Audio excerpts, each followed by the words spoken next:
Wabarakatuh. Innalhamdulillah nahmaduhu nusalli ala rasul karim amma ba'du.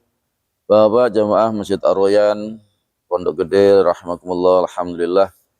Kita bersyukur kepada Allah Subhanahu wa taala karena kita dapat melaksanakan kewajiban kita salat Asar berjamaah dan juga kita tunaikan kewajiban kita menuntut ilmu. Dan di sore hari ini kita sama-sama lanjutkan kajian kita kitab Fadhailus Shadaqah, itu keutamaan daripada sedekah. Dan di sore hari ini sampai kisah yang ke-45 dari Abdul Wahab bin Abdul Hamid At-Taqafi rahmatullah alaihi menceritakan bahwa pada suatu ketika ia melihat satu jenazah yang sedang diusung ke kuburan oleh 3 orang laki-laki dan seorang wanita. Yang bawa cuman 3 orang laki-laki, 1 wanita. Sedikit amat ya. Tidak ada orang yang mengikuti jenazah itu di belakangnya. Maka Syekh pun turut menyertai mereka. Bahkan ia menggantikan posisi wanita itu untuk mengusung jenazah itu. Mereka pergi ke kuburan, berdoa untuk para almarhum, lalu membaringkan jenazah di dalam kubur. Saya bertanya kepada wanita itu, siapakah almarhum ini? Wanita itu menjawab, ia putraku. Saya bertanya lagi, apakah tidak ada laki-laki lain di lingkungan kamu yang dapat mengusung jenazah ini? Jawab wanita itu, banyak laki-laki di lingkungan kami, tetapi mereka tidak mau menyertai pemakaman anakku karena menganggapnya sebagai orang yang rendah dan hina. Karena orang rendah, orang hina, tidak pada mau nganter kuburan. Saya bertanya, mengapa demikian? Kata wanita itu, anakku yang malang adalah seorang Qasim, namanya Qasim, laki-laki yang telah dikebiri. Laki-laki yang telah dikebiri. Nah, jadi dia dianggap hina. Kalau dia kebiri kan sudah nggak bisa nikah lagi. Bukan nggak bisa nih. Ya nggak punya keturunan, namanya dikebiri. Ya kalau menikah dikebiri dulu ya udah malah nggak punya istri. Ya nggak bisa kawin. Tapi kalau di zaman dulu, orang-orang yang petugas di Ka'bah zaman dulu, itu syaratnya harus dikebiri. Ya, kenapa? Karena di situ hubungan dengan wanita-wanita yang di keliling Ka'bah. Ya, itu zaman dulu, pokoknya yang siap untuk khidmat di Masjidil Haram, di Ka'bah zaman dulu, pertama dulu, itu harus dikebiri. Kalau nggak dikebiri, wah bisa konslet. Ya. Ya. Saya merasa kasihan kepada wanita itu, ya. Lalu mengajaknya ke rumahnya dan memberikan beberapa dirham, pakaian, dan gandum.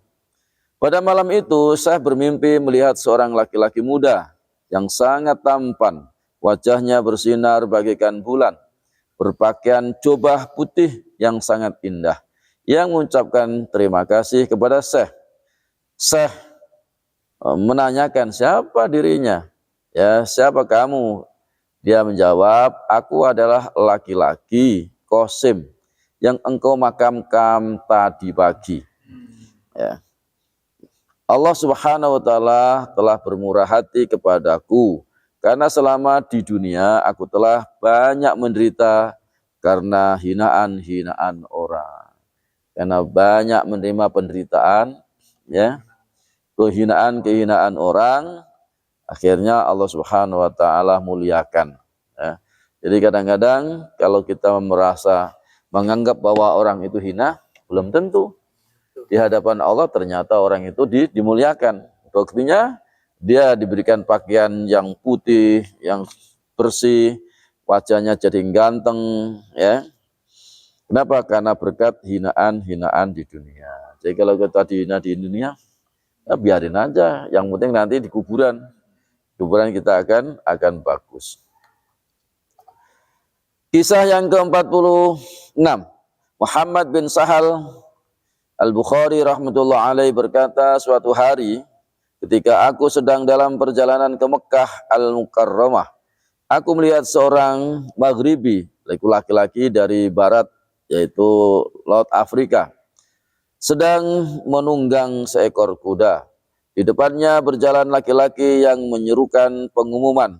Sebuah dompet menyerukan pengumuman. Sebuah dompet kulit agak panjang berisi barang-barang berharga yang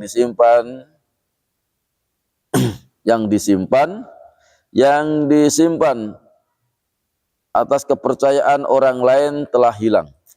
Barang siapa dapat memberikan keterangan kepadaku mengenai dompet itu akan mendapatkan hadiah 100 keping emas.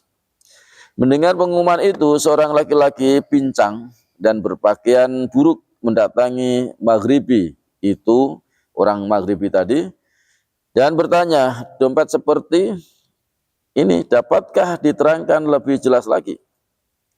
Maghribi itu menjelaskannya lebih rinci dan mengatakan bahwa dompet itu berisi barang-barang berharga milik orang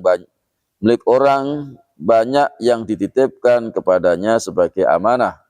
Mendengar penjelasan ini, laki-laki pincang itu berkata kepada khalayak, apakah ada di antara kalian yang dapat membaca? Aku berkata bahwa aku dapat membaca dan menulis. Orang itu membawa kami ke tepi dan memperlihatkan sebuah dompet.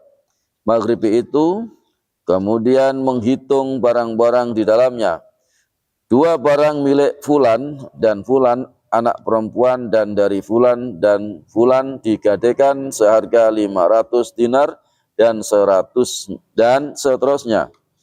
Sementara ia menyebut barang-barang itu, aku membandingkannya dengan isi dompet. Aku mendapati semua barang-barang berharga itu ada dan sesuai dengan yang tercatat pada bahan pembungkus barang-barang itu. Setelah Maghribi itu yakin bahwa barang-barangnya lengkap, laki-laki pincang itu menyerahkan dompet itu kepadanya. Kemudian Maghribi mengeluarkan 100 dinar dari dompetnya sendiri dan memberikannya kepada laki-laki pincang itu. Namun laki-laki itu menolaknya dan berkata, jika dalam pandanganku dompet dan semua isinya ini bernilai 2 potong kotoran onta, mungkin tidak akan ku kembalikan kepadamu. Lalu bagaimana mungkin aku menerima hadiah karena mengembalikan sesuatu yang di sisiku tidak bernilai, bahkan lebih rendah dari kotoran onta. Sambil berkata demikian, laki-laki itu berlalu tanpa memandang kepada 100 dinar yang terbengkalai, artinya yang diberikan tadi. Jadi orang pincang, walaupun dia pincang, ternyata diberikan 100 dinar tadi, dia menolak. Dan dia mengatakan ini tidak bernilai ya dari 2 potong kotoran onta. Ya mungkin ini orang pincang ini beda dengan orang pada umumnya.